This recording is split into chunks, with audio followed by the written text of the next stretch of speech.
Are we live? We are live. Hi. Hola, it's the two sillies together again. Hola. I'm Miss Cristy from Los Tweens and Teens, and this is Miss Lena from Stop Parenting Alone. Hello. And we are coming to you today in January, but we are almost in the month of amor. And so February is upcoming, happens to be my favorite month because my daughters were born in February. So it's definitely the month of love. Oh, that's sweet. So I love February and all things Valentine's. I was supposed to have hearts for you guys, but I forgot them. So we're right here. Exactly. So we're talking with Lena today, and make sure that you share your comments and your questions below. We're going to be checking, and we're going to be sharing links with everyone throughout the conversation. So we're going to dive right into it, and we're going to think about when we say, have you talked to your kids about that question or that topic? It's always the thought is about sex, but we don't really think about, well, what about that conversation before that, right? What happens to romantic relationships? Yes. And I love that Lena worked out this topic with me. I had a little bit of a different take, but the version how we got here is because we often don't think about it from that standpoint, right, of a romantic relationship. We're so afraid of the conversation about sex that we forget about the conversation about relationships. So that's what we're here to talk about today. Yay! And our first question is going to be just, how do we define romantic relationships for kids? Because I really didn't think about this topic originally. Miss Genius here said we had to talk about this. So we do, because by the way, everybody, sex in a perfect world is the end of like further down the line of when your child chooses to be in a romantic relationship. So how do we define romantic relationship? Well, those intimate relationships that we have with a human being that we want to share more than just friendship. Okay. Right. That's and true. the first model of romantic relationship is the closest ones to them, around them. Right. So it's okay if you are a parent by choice. So maybe you are a single parent, but do know that anybody around them that they have modeled and seen since early childhood being in a relationship of, and children get taught about romantic relationship, as early as preschool with, princesses and Yes, princes. And the first time that we are discussing romantic relationship is in fairy tales. That's true. So it's important, those of you that have younger children that just happen to be listening to us, that you are mindful about sharing how these two people love one another and how they choose to spend time together. Right. So that's the very first time that your child is exposed to an idea of romantic relationships. So be mindful that you don't necessarily want fairy tales to be the definition of what it means to be in a romantic relationship. Now, for some of you, you're thinking that your marriage ended and your children saw that model of relationship, and that is a way to be influenced. So that's why it's very, very important that you define romantic relationship and love and how two people kind of decide to be together, in particular surrounded around the values of what is in a romantic relationship, right? Okay. So trust, right, predictability, right? Soothing. It's true. Support. And friendship. I was going to say in friendship. That's friendship, right? One. So that, I would say that if you can share these values with your children, and even if you are not in a relationship, even if your relationship failed, you're probably still dating, and you yourself think about the values that are within a relationship, but be very, very aware of, especially for the 12 and up, Right. You know, what they are seeing in the world and how the world is defining to them relationship. You know, I'm of the generation of the Jerry Maguire line that I wish somebody would have, like, can erase from the world. It's like, you complete me. I know. No, nobody completes you. Right. Romantic relationship, something else to teach your children, is interdependent. Sometimes I lean on you, and sometimes you lean on me. Mm-hmm. And when you are in romantic relationship, you have to be willing to receive, And you know, and to give. Right. Right. And the very, very, very first relationship that your children are in are with you. But your relationship with your child is codependent. Mm-hmm. Them on you. Yeah, that's true. It's the only one-sided relationship that is healthy in the human species. And sometimes I feel that they think that it's easy, that they have this notion of it's either really, really easy, because in my case, will be celebrating my 25th wedding anniversary in April, which is insane. Right out of college, we were married, but we were very young and silly too. And I get asked often, "What's your secret?" I'm like, I didn't really think about it. That's probably my secret. Right? I never really thought about it. You want to get married? Sure. That was how that worked out, and it's worked, right? But they think it's easy in that they don't see the struggle. You know, I often say, like, people say you shouldn't have arguments in front of your children, and I think that at the same time, I think that human nature is the arguments happen. It's how you manage them, right? Mm-hmm. And I have often said to them, you know what? You just saw that argument. That's normal. It's normal. It is not a fairy tale that we've been at this for 25 years and you all think that it's super easy. Mm-hmm. Some days I give, some days he gives, and we move on, and it's not easy. So there have been many times where we've had arguments and I'm like, did you see that? We worked that out, right? So again, it's very, very important, and you're naming it in a beautiful way, when we're talking to our teens, because romantic relationship and the discussion around romantic relationship should start somewhere, you know, around 12. Okay. Also That's around 12, you know, because it's also the time when you're getting more into the nitty gritty of children and their orientation, you know, who are they attracted to? And with attraction comes relationship, right? So it's very important to bust a lot of the myths around romantic relationship. And the you complete me myth is a potent one, yes. Right? Or that you will solve my lack of sense of self is another potent one, right? Like they're gonna be the other one is that they're gonna be everything for you, right? Your best friend, your accountant, your lover, your you know, your you know, they're gonna bring out the best in you, and that's not true. That's an urban myth. You know, we have to show up whole, right? And when we show up whole, then the romance and the friendship and the I want you by my side as a partner in this ride called life is a true healthy relationship. Megan's pointing out, you know, the difference between an argument versus something that's toxic, right? And defining that, right? And you know, I don't want to give generalities because that's another thing that gets tossed around a lot about you know, there's toxicity if you fight. Mm-hmm. If you fight. It's not the fight that's what's wrong. Is it respectful? Right. Is it it's a conflict. We have conflicts with people that we love. It's normal. But is it respectful? Is it getting you guys to a place of, you know, finding a middle ground? And how afraid are you to upset someone and imagine that they will leave you? Yeah. Right. And the other thing that I want all the parents to hold in mind is that, and this is something that one of the therapists here, mm-hmm. you know, she always brings up because she's the one that works with a lot of the adolescents. It's like, it's their first time. Yes. It's their first love. It's their first breakup.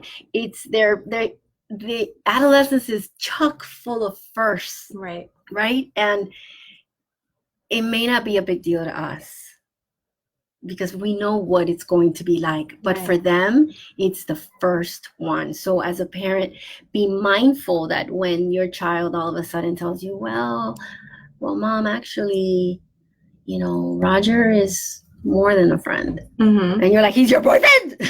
Right. I had that reaction. I'm going to be honest. He's your what? What? What? The look of disgust probably wasn't the best reaction, but that's okay. Be mindful that it's part of the human experience, and it's part of their human development to fall in love. So it's very, very good to start talking about what it means to be in a romantic relationship as early as 12. Okay. I think that's a great segue into our next question. Because I think part of the problem, and I will raise my hand as honest, that we have with the topic is our own discomfort, right? And I just think it's funny, like here's the person who's been in a, long-term relationship, right? And I have such a discomfort, and I don't know if it's the Cuban background, I have no idea, right? My discomfort of maybe wanting to keep my little girls little, right? But my discomfort of like, he's your boyfriend, and then it comes off with this sarcasm, and I have to learn to control my own, issues around it. So I think that if we could talk about tips on how do we handle our own discomfort, not only I think from the standpoint of the topic itself, but maybe a discomfort in for the single parents, right? Maybe you had a failed, relationship and you have a discomfort with that topic. Well, how do we help them get through it? Because I have a number of friends of mine who are going through that and they're angry about their relationships. And so what they're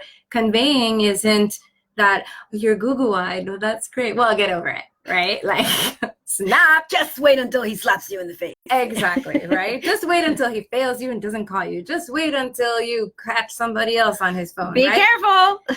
So how do we control our own adult sarcasm, right? And help them? How do we help ourselves handle the discomfort? And maybe just some tips on, breaching that conversation with them.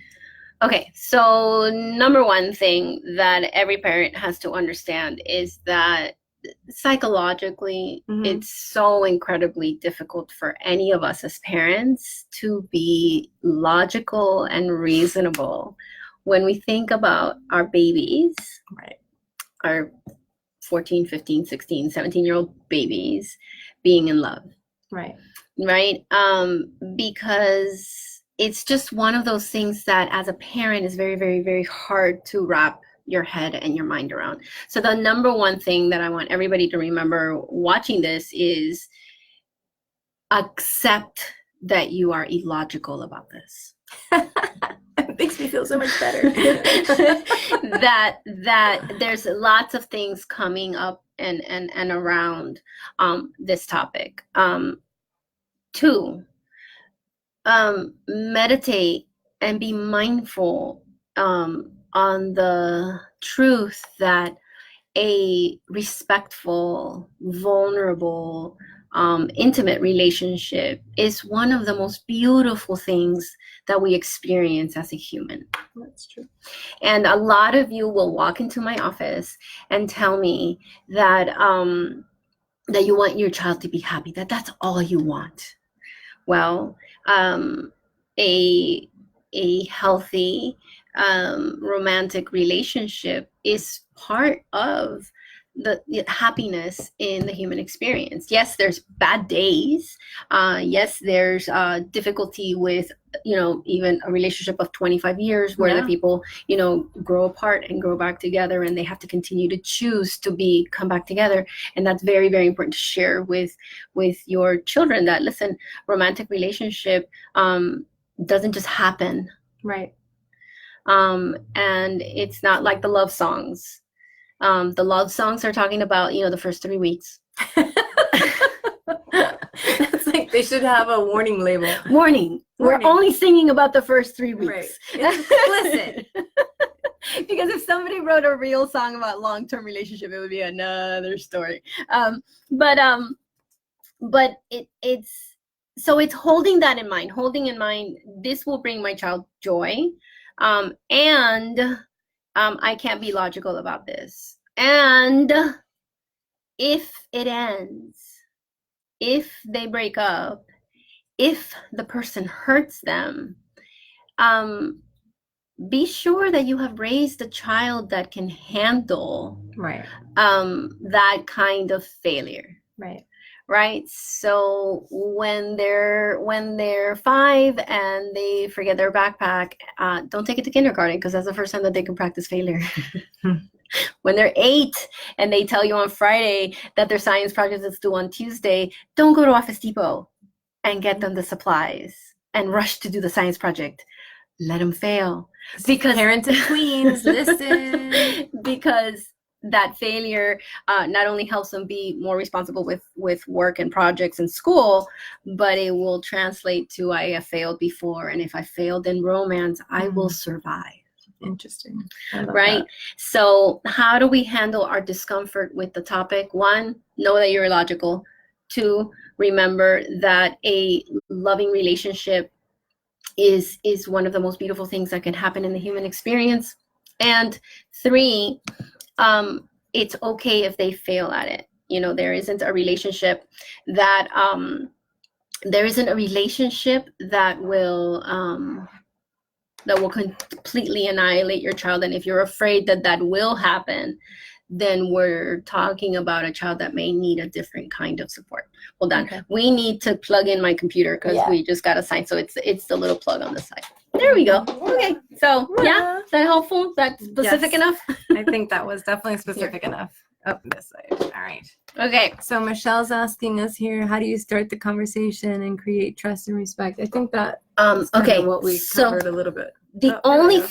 One thing to remember is that conversations around romantic relationship, conversations around friendship, conversations around sexuality are not one time. You don't do it once. There isn't a sex talk. Right. It isn't like okay, Tuesday, 3:00, we're gonna have the sex talk and then I'm done. No. Yeah. It's continual. Right.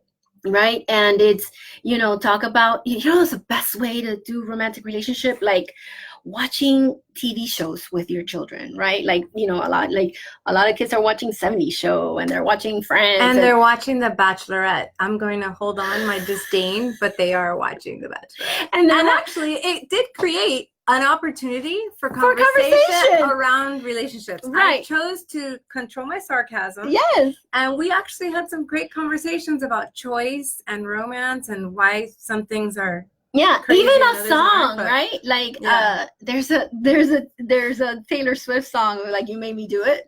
Right. And and I had this long conversation with my child about like nobody makes you do anything. Right.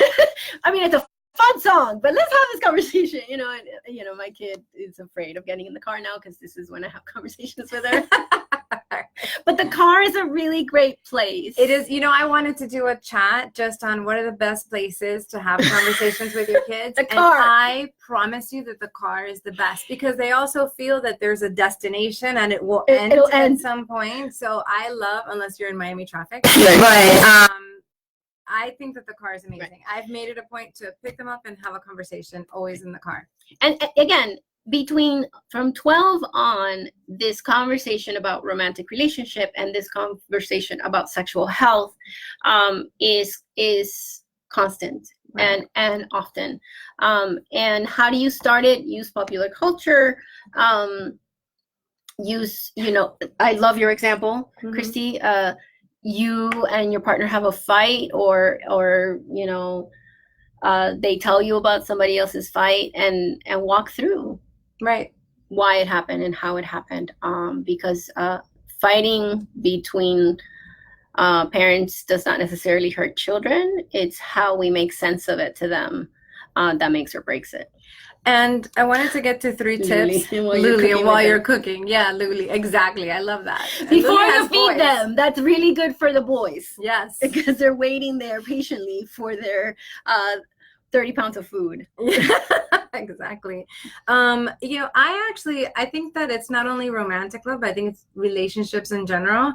I had someone in my family who we were having an issue in the way that they disrespect how I feel disrespected when they speak to me. I actually ended that relationship purposefully with my daughters acknowledging that, because as a woman, I felt that the least thing that you always have to have in any romantic relationship is going to be respect.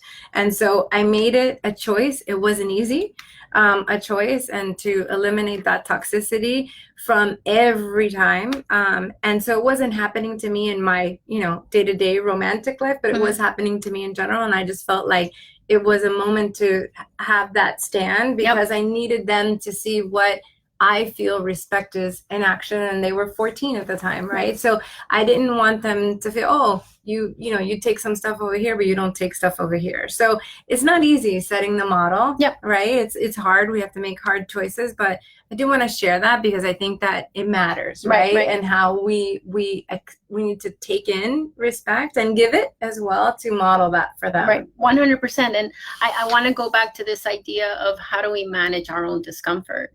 And those of you that were in a relationship and you have had a divorce or an end of the relationship, you may feel like you're not the best teacher. You may be telling yourself, what kind of an example am I?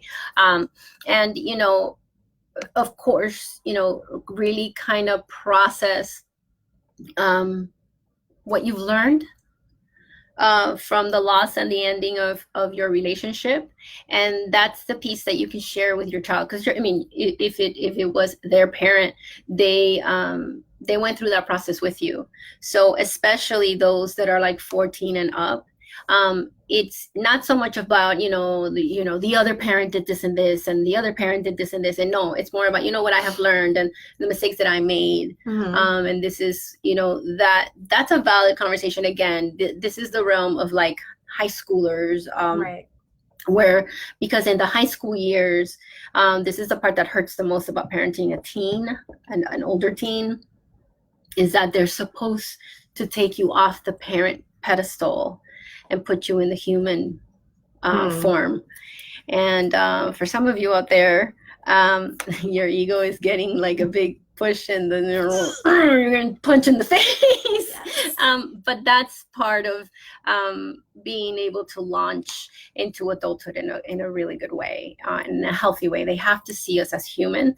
So know that sometimes our mistakes can be our greatest teachers. And I would not be a mental health professional if I didn't say this. If you find yourself stuck, if you find yourself enraged, if you find yourself in pain, please, please, please, please, please seek assistance, work through the loss of your marriage. And then because we cannot teach what we do not know.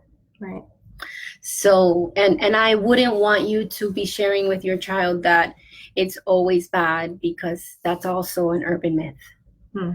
An urban myth that relationships are, always doomed. Horrible. Always horrible. Doomed in the age of Tinder. All right. So as we wrap up, let's do 3 tips on how we manage that convo, right? So we went through, even if you're single or had what you call a failed relationship or what have you, how do we broach the conversation? How do we talk about romantic love, or how do we at least get started? Instead of building it up into this monumental thing that we have to have this conversation. Right. What are the tips to right 3:00 on Wednesday? How do we just 3 quick tips on managing the ongoing process of this of what are romantic relationships? Again, number 1, popular culture, songs, TV, movies. Use it for a conversation, always and forever. It's really a great way and 2, be curious about what they may want to know. Okay.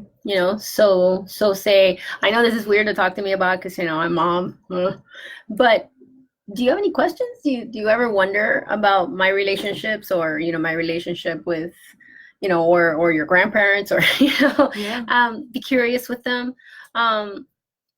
And lastly, let them know that you are illogical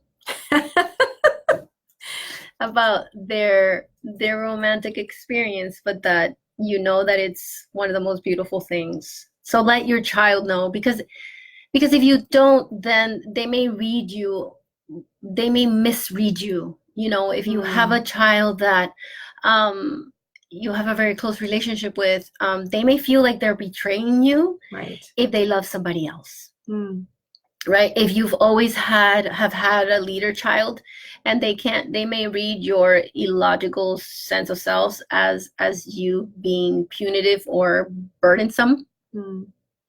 Right? If you don't tell them, like, look, I'm completely illogical about this. Right. So that leader kid that has, since they were 3, needed a why and was like telling the teacher what to do, that's the kind of kid that will take on your being illogical and say, but why are you going to go with that? Why can't you go with a group of friends? Why do you have to go with just that one person to the movies? That's ridiculous, right? Because you're being illogical. Right. It's okay for them to go to Sunset Place. It is embarrassing to try to kiss somebody in a movie theater when you're 14. They get embarrassed too. Well, not all of them, but you're so funny. I did want to bring up real quick that to your point of the popular culture, I actually love the song from Selena Gomez. You have to lose you to love me. And I love that because it's the romantic relationship of sometimes you have to let something go in order to love yourself, right? And that's okay, Yep. And of course, it took her a lot of maturity to get there and all that kind of stuff. But I do think that the example of, that popular song, like, my girls can't believe that I sing it, that I love it. They're like, we didn't know you like Selena Gomez that much. And I'm like, I love that song. And the meaning of that song, that not every relationship is good for us. And that sometimes we have to make tough choices and let them go. Yeah. And so that one song opened up, I don't even know how many conversations between us. Yeah. So popular culture, let them know that you're illogical. And, please don't forget that romantic relationship, although the theme for 100 million books and movies, and always about, the breakup or the happily ever after. It's part of the human experience. And I'll leave everybody with this. Intimate relationship, if you do it in a healthy way, asks you to be vulnerable, right? Yes. Asks you to be supportive and soothing to another person. And it asks you to jump into faith. And have patience. Yes. Patience, I would say, is the crucial part of any relationship. So it is one of those things that we do in the human species where you have zero control. And that's why it's so hard to do. And communication is key. So, Lena, what's the last tip? Be clean with your communication and clear with your communication, both with the people that you want to fall in love with and with your children. Love it. All right, so that's a wrap for this week's Facebook Live with our amiga Lina. We are working on our podcast, so that those topics are coming soon. And we do have a live event in Miami coming up with our amiga Luli B, where we're going to be talking about finding joy for older kids, how we help them find joy. And that's going to be at Kendra Scott at Brickell City Center on February 9th at 11 a.m. And the cool thing about it is that it's benefiting Amigos for Kids, which is a Miami charity that is all about making sure we prevent child abuse in our families. So if you're in Miami, February 9th, make sure you join us, and we'll be talking about that. And let us know about the ideas, the topics that you want to hear from us. And we are certainly going to be taking Los Tweens and Teens on a road show. We're going to be going to Los Angeles this summer. So we're super excited. We'll have more details about those events coming soon. LA. So stay tuned. Okay. So we will see you soon. Ciao. Bye. Good night.